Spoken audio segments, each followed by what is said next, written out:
నమస్తే రమగారు. నమస్తే జయ. రమగారు ఒక కథ చెప్తారా? ఈ మాట నేను ఎన్నిసార్లు అనుంటానండి. సుమారుగా ఒక 1000 పైచిలుకేనా? 15, 1600 ఉండొచ్చు. నాకు చెప్పినవి కాకుండా మీరు చిన్నప్పటి నుంచి ఇంట్లో పిల్లలకి కానీ లేకపోతే అక్క వాళ్ళ పిల్లలు వాళ్ళకి వీళ్ళకి కలిపి ఎన్ని కథలు చెప్పుంటారు ఇప్పటి వరకు? చాలా కౌంట్లెస్ కదా, వేలు. వేలు కదా రమగారు. అంటే ఇప్పుడు చూడు, నీకు చెప్పేవి కాకుండా చెప్పనివి, చెప్పడానికి పెద్దగా కుదరనివి, వీళ్ళేనివి బోల్డన్ ఉంటాయి కదా. మీరు చదివినవి, నేను చదివినవి చాలా ఉంటాయి. నేను ఇంక ఎన్నో నావెల్స్ చదివాను. ఎన్నో చిన్నవి పెద్దవి, చిన్నవి పెద్దవి, చిన్న చిన్న 5 పేజీలు 4 పేజీల కథలు వందల వేలు. కొడవగంటి కుటుంబరావు గారికి కథల పుస్తకాలు బ్రహ్మాండంగా ఉంటాయి. 6, 8 సంకలనాలు, కోకు కథలు. అందులో ఒక్క కథ కూడా నీకు నేను చెప్పలా. అదే కొత్తగా వింటున్నాను నేను. పేరు దాచేసుకున్నాను. అవేంటంటే ఇలా చెప్పగలిగే కథలు కావు. అదే ఏదో ఒక లైఫ్ స్టోరీ. నాకు ఇంకా చాలా ఫేవరెట్ వాళ్ళు ఉన్నారు. మరి శ్రీపాద సుబ్రహ్మణ్య శాస్త్రి గారు, కొడగంటి కుటుంబరావు గారు పేరు చెప్పైనా, తర్వాత భమిడిపాటి రామగోపాలం గారు, వీళ్ళు కాకుండా అబ్బూరు ఛాయాదేవి గారు, ఎంతమంది రైటర్లు ఉన్నారు, ఎన్ని కథలు ఉన్నాయి. నేను చెప్పినవి కాకుండా కొన్ని వేలు చదివాను. నేనే కాదు, పుస్తక పఠనం ఉండే ఆసక్తి ఉన్న వాళ్ళందరూ చదువుతూనే ఉంటారు. ఆ కథలన్నీ నీకు చెప్పే పరిస్థితి లేదు మనకి. అదేలేండి, అంతే. వీళ్ళని బట్టి అసలు ఉపయోగం ఏంటి రమ్మగారు? మీరు చెప్తున్నారు, నేను వింటున్నా, నాతో పాటు ప్రేక్షకులు అందరూ వింటున్నారు కదా. మీరు కాదు, మామూలుగా అసలు కథల వల్ల ఉపయోగం ఏంటి? మొదటిది వినోదము, విజ్ఞానము, బుద్ధి వికాసము. బుద్ధి వికాసం జరుగుతుందా? ఖచ్చితంగా.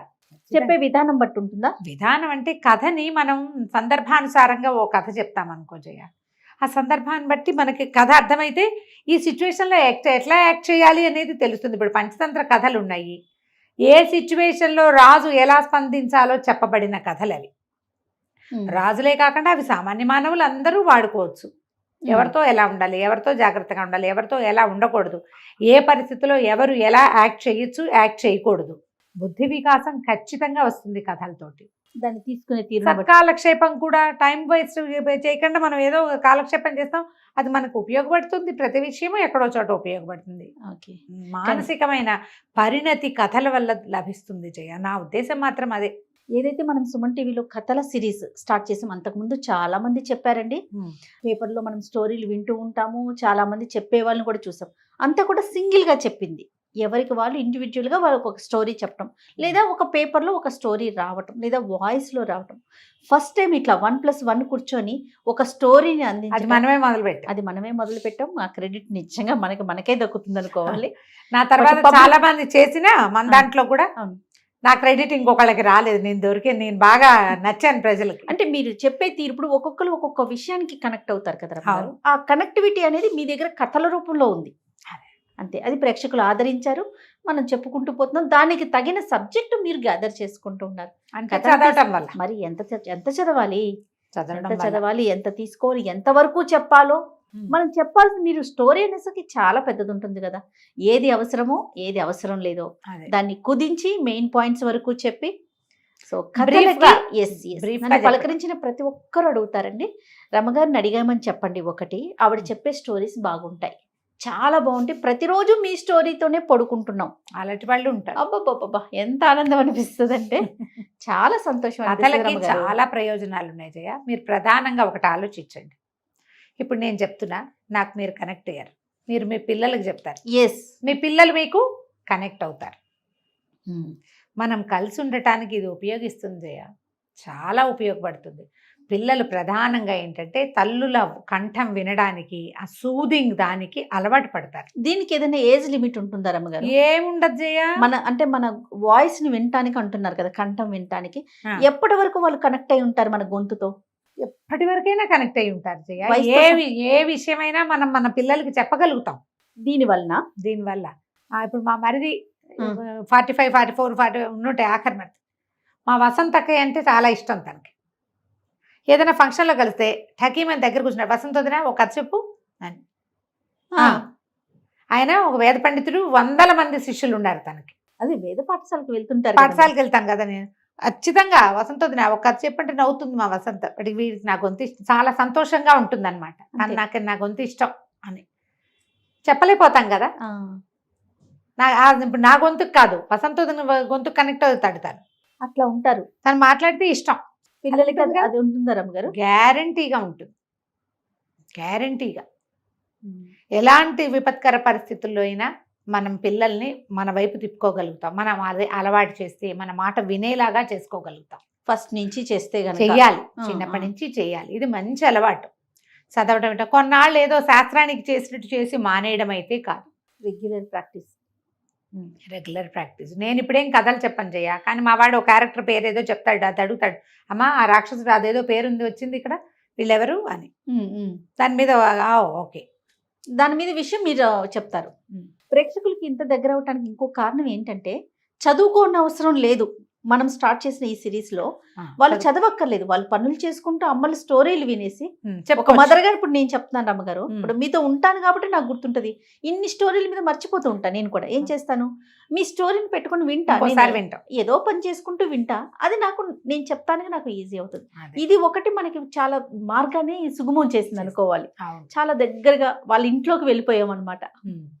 మీరు ఆలోచించండి, ఏ ఏజ్ వాళ్ళకైనా మంచి మాట ఎవరికైనా కావాలి కదా, ఖచ్చితంగా కావాలి. కానీ మీరు అన్నట్లుగా ఫస్ట్ నుంచి ప్రాక్టీస్ ఉండాలి. ఉంటే ఇంకా బాగుంటుంది. 15 ఏళ్ళు వచ్చేసిన పిల్లలకి మనం స్టోరీ చెప్తామని అప్పుడు స్టార్ట్ చేస్తే వినరు కదా. అది విండు ఇంకొంచెం ముందు నుంచి మొదలు పెట్టాలి. ఒకవేళ పిల్లలకి ఆసక్తి ఉందనుకోండి, వింటారు, చెప్పడం స్టార్ట్ చేయొచ్చు. అవును అవును, స్టార్ట్ చేయొచ్చు, మంచిదే అది. అవును. చందమామలో ఒక కథ ఉంది జయ. ఏంటి కథల ఉపయోగమా? కథల వల్ల ఉపయోగం బాగుంది కథ. వసుంధర గారు రాసిందేమోనని అనుకుంటున్నా, చాలా రోజులైంది, కానీ ఇప్పుడు ఈ సందర్భంగా ఇప్పుడు చెప్పచ్చు మనం. పూర్వం అంట ఒక ఊర్లో కృష్ణశాస్త్రి గారు, కృష్ణ శర్మ అని ఒక ఆయన ఉండేవారు. ఈయన ఏంటంటే మహాపండితుడు, చాలా విజ్ఞాన ఖని ఆయనకు ఒక కుమారుడు ఉన్నాడు, వేద శర్మ అతని పేరు.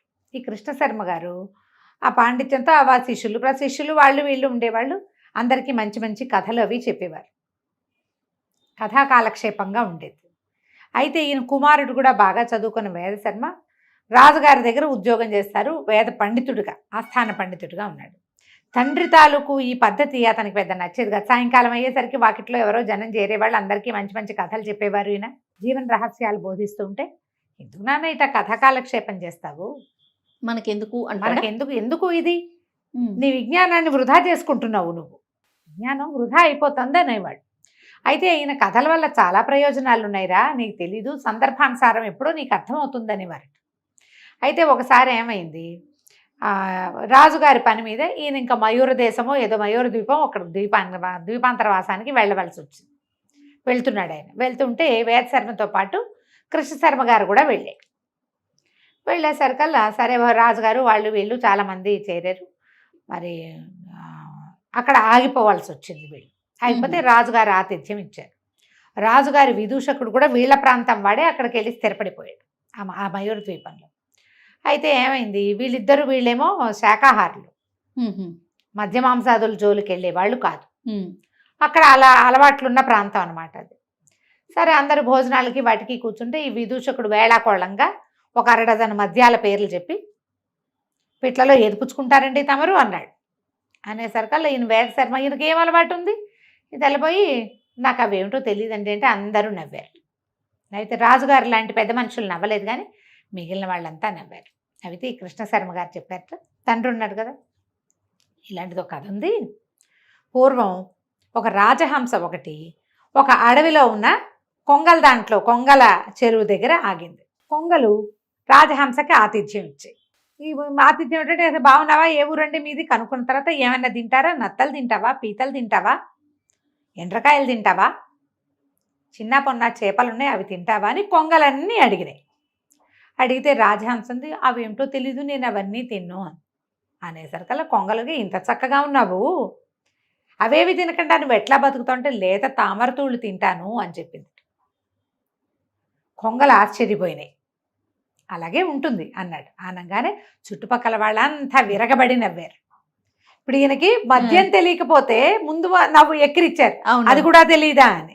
ఇప్పుడు చూడు, కొంగ హంస కదా, హంసలు ఎక్కడుంటాయి, అవి మానస సరోవరంలో. అవును. కొంగలకి ఏముంది, ఊరి బురదలో కూడా తింటాయి. అవును. ఇప్పుడు తిననిది గొప్పదా, తినేవి గొప్పవా? చూడు కథలో ఎట్లా వచ్చిందో. దాంతో అందరు నవ్వారు. రాజుగారు కూడా పక్క నవ్వేశాడు. విదూషకుడు సర్దుకూరుకున్నాడు. సర్దుకునేసరికి సరే మొత్తానికి భోజనాలు గిజనాలు అయినాయి. వీళ్ళు ఇంక కొద్ది రోజులు ఉండవలసి వచ్చింది. మళ్ళా విదూషకుడు పిలిచాడు తమ ఇంటికి భోజనానికి పిలిచినప్పుడు చెప్పాడు, నేను ఇవన్నీ తినేవాడిని తాగేవాడిని కాదండి. మనం ఏ ప్రాంతంలో ఉన్నామో ఆ ప్రాంతంలో నేర్చుకోవాలి. ఇక్కడికి వచ్చాకే నేర్చుకున్నాం. మన ప్రాంతాన్ని బట్టి కదా మనం మారాలి. మీరు ఇక్కడ ఎక్కువ కాలం ఉండాలంటే మాంసం తినం మద్యం తాగమంటే ఎట్లా కుదురుతుంది అని అన్నాడు. అనేసరికల్లా తండ్రి వైపు కుతూహలంగా చూస్తున్నాడు కుమారుడు, ఏం కథ చెప్తాడు అని. ప్రజలంతా కూడా చూస్తున్నట్టు, ఆయన చుట్టూతా ఉన్న వాళ్ళంతా. ఈయన అన్నట్ట, పూర్వం ఒకసారి రైతు గొడ్లను తోలుకుని వెళ్ళాడు అడవికి. ఒక సింహం ఆహారం కోసం వాటి వెనకబడింది. అది గొడ్లశాలలోకి ప్రవేశించేసరికి రైతు తెలివిగా తలుపు మూసేశాడు. సింహాన్ని లోపల పెట్టేసి లోపలికి ఉండిపోయింది సింహం. గొడ్లన్నీ బయటే ఉన్నాయి. బయట తలుపేసి ఉంది కదా. 2 వారాల పాటు సింహం లోపలే ఉంది. తలుపు తీయ. బోల్డంత గడ్డి ఉంది, చాలా గడ్డి ఉంది. జనప గడ్డి ఉంది, ఎండు గడ్డి ఉంది. సింహం నకనకలాడుతూ అలాగే ఉంది. 2 వారాల తర్వాత తలుపు తీస్తే బతుకు జీవుడానికి తన ఆహారాన్ని వెతుకోవడానికి పోయింది. కానీ నువ్వు ఈ పరిస్థితి ఇది వచ్చింది కాబట్టి, నాకు ఆకలిస్తుంది కాబట్టి, ఇక్కడ ఏది దొరకదు కాబట్టి అక్కడ ఉన్నదే తింటానంటే సింహాలు అలా ఎందుకు చేస్తాయి? ఈ మాటకి అందరికీ నవ్వొచ్చింది. ఏమిటి అర్థం? నువ్వంటే ఏదైనా మేస్తావు, నేను మెయ్యను, మేము సింహాలం అలాంటివి. చూడు ఎంత అర్థం వచ్చిందో. సూపర్. నిశ్శబ్దంగా ఊరుకున్నాడు విదూషకుడు. అయితే ప్రయాణంలో తండ్రిని అడిగాడు, నాన్న నువ్వు కథలు ఎంత బాగా చెప్తావు, ఎంత సందర్భోచితంగా చెప్పగలిగావు. నువ్వు ఏమీ అనకుండా, ఒక్క పరుషవాక్యం అనకుండా అవతల వాడి నోరు ముయించేశావు నాన్న కథలతోటి. భలే విచిత్రంగా చెప్పావు, ఎంత ప్రయోజనం ఉంది, మనం ఇలాంటివి చెయ్యము అనే విషయం అర్థమయ్యేలాగా చెప్పావు, ఎంత బాగుందో అని. ఇప్పుడు నాకు కూడా ఇలా నేర్చుకోవాలనుకుంటాను నాన్న, నాకు కొన్ని కథలు చెప్పవా అని అడిగాడు. ఏమిటి ఇతని సమస్య? ఈయన నేను ఆస్థానంలో ఉంటున్నాను, చాలామంది నేను ఆ పరివారంతో నేను చాలా మంచిగా ఉంటాను, కానీ ఎందుకో వాళ్ళు నాతో సరిగ్గా ఉండరు. గట్టిగా ఉంటే వాళ్ళ కష్టం తోస్తుంది, లూజ్గా ఉంటే ఇష్టానుసారం అయిపోతున్నారు. ఏం చేయాలో తెలీదు, వాళ్ళకి చెప్పడానికి కొన్ని కథలు చెప్పు నాన్న అని అడిగాడు. కృష్ణశర్మ గారు ఏం చెప్పాడంటే, పూర్వం ఒక మునీశ్వరుడు ఓ చెరువు గట్టు మీద వెళ్తుంటే అతనికి ఒక పెద్ద పుట్ట సర్పము కనపడ్డాయి. ఆ సర్పము ఆ పుట్టలో ఉండటం వల్ల ఆ చెరువు గట్టు మీదకి ఎవ్వరూ వచ్చేవాళ్ళు కాదు. సర్పాన్ని చూసి బెదురుతున్నారు. అయితే ఈయన ఏం చెప్పాడు ఋషీశ్వరుడు, అమ్మా నువ్వు వీళ్ళని కరవకుండా ఏం చేయకుండా ఉండు, నిశ్శబ్దంగా ఉండు, నీ దారిని నువ్వు ఉండు, నువ్వు తలెత్తి ఇట్లా చూపించేసరికల్లా వాళ్ళు బెదిరిపోతున్నారు, తగ్గి ఉండమన్నాడు. సర్పం ఇట్లా అండమ్మా అనేసి అట్టా తిరగటం మొదలుపెట్టింది. ఇక ఊళ్ళో జనాలంతా వచ్చి నానా గందరగోళం చేసేవాళ్ళు. అక్కడ మళ్ళీ ఋషీశ్వరుడు తిరిగి వచ్చేసరికి సర్పం బికమొహం వేసుకుని ఉంది, దెబ్బలు తగిలి ఎక్కడోటి రక్తపు చారికలున్నాయి. ఇదేమిటి ఇటా అయ్యావు మహానాగమా, ఏమైంది నీకు అన్నాడు. మీరే కదండి ప్రశాంతంగా ఉండమన్నారు, ప్రశాంతంగా ఉండేసరికి తగ్గమనేసరికి వీళ్ళు కొడుతున్నారంటే, ఈయన తగ్గమన్నాను కానీ తగ్గించుకోమనలేదు. నువ్వు కాటేందుకోవద్దు, పుసగొట్టు, ఏమైనా చేయగలనని బెదిరించాలి, చేసి చూపించకూడదు. అలాగని నీ దారి నువ్వు పాక్కుంటూ పోకూడదు. సందర్భం వచ్చినప్పుడు ఫెరోషియస్గా చూపించాలి, పౌరుషం చూపించాలి, లేనప్పుడు న్యూట్రల్గా ఉండాలి, అంతే. ఏదైనా వస్తే ఈయన ఒప్పుకోడు అని తెలియాలి వాళ్ళకి. నీకు అర్థమవుతుంది? అవునండి, అవును. ఈయన ఆశ్చర్యపోయాడు, ఎంత బాగా చెప్పావు నాన్న. అవును, నేను స్ట్రాంగ్గా గట్టిగా రుసరుసలాడుతూ దుమదుమలాడుతూ ఉంటే వాళ్ళు సరిగా ఉండట్లా, మెత్తగా నవ్వుతూ ఉన్నానా కుదరటం లేదు, నేను నవ్వుతూ ఉండకూడదు, రుసరుసలాడుతూ ఉండకూడదు, ఈ మధ్య మార్గాన్ని అవలంబించాలని బాగా చెప్పావు నాన్న. ఈ కథ నాకు చాలా ఉపయోగపడుతుంది, ఇక నుంచి నా పరివారంతో నేను చాలా హాయిగా ఉంటాను, రాజస్థానంలో పని కదా అదే అని చెప్పాడు. చూడు 3 కథల్లో 3 రకాల ప్రయోజనాలు ఎలా ఉన్నాయో. అవునండి, కథల ప్రయోజనాలు ఇవి. చాలా చాలా మంచిగా, అంటే ఆలోచింప చేసే విధంగా. ఏదైనా ఆలోచించాల్సిందే. మీరు చెప్పే కథలు మీ పిల్లలకి ఎలా ఉపయోగపడుతున్నాయో చూడండి. మన పిల్లల్ని బట్టి మనం కథలు చెప్పాలి కదా. చెప్పాలి. కొన్ని కాలక్షేపం కథలు ఉంటాయి, కొన్ని టైంపాస్ కథలు ఉంటాయి, కొన్ని పిచ్చి సరదా కథలు ఉంటాయి, లాజిక్ లేని కథలు కూడా ఉంటాయి. అవును, కానీ పిల్లల్ని మీతో కలిపి ఉంచుకోవడానికి అది ఉపయోగపడుతుంది. కథ చెప్తాను రా అంటే కూర్చుంటారు, అంతే. వాడు అల్లరిని నువ్వు ఆపేవా లేదా? ఖచ్చితంగా. ప్రతి కథ నీతి కథే కావక్కర్లేదు, ప్రతిదీ ధర్మబోధే కావక్కర్లేదు, వాయనెవరో మహానుభావుడి జీవిత చరిత్రే చెప్పాలని అనుకోకండి, అక్కర్లేదు. మహానుభావులయ్యి వాళ్ళ జీవిత చరిత్రలు మనం చదువుతున్న వాళ్ళు కూడా చిన్నప్పుడు చిన్నపిల్లలే. వాళ్ళకి ఆటకాయ చేష్టలు, కొంటె పనులు, దొంగ పనులు, అల్లరి పనులు, అన్నీ ఉండే ఉంటాయి. నలుగురితో తిట్టించుకునే పనులు అందరి జీవితాల్లో ఉంటాయి. అందరూ మనుషులమే కాదమ్మా మనం. అవును. పెద్ద అయ్యాక వాళ్ళు మహానుభావులు అయ్యారు. ఇలా చేసిన వాడు అలా అయ్యాడని చెప్పచ్చు, అలా అయిపోయాడు నువ్వు అలా అయిపో అని చెప్పకూడదు. ఉమ్, ఉమ్. ఆయన చేసిన అద్భుతాలు చెప్పకూడదు, చిన్నతనం నుంచి ఎలా పెరిగాడో చెప్పుకోవాలి.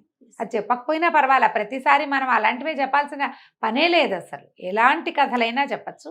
కథ అంటూ చెప్పడం అలవాటు చేసుకోండి, మీకు చాలా ఉపయోగపడుతుంది. ఖచ్చితంగా రమ్య గారు. నమస్తే. నమస్తే.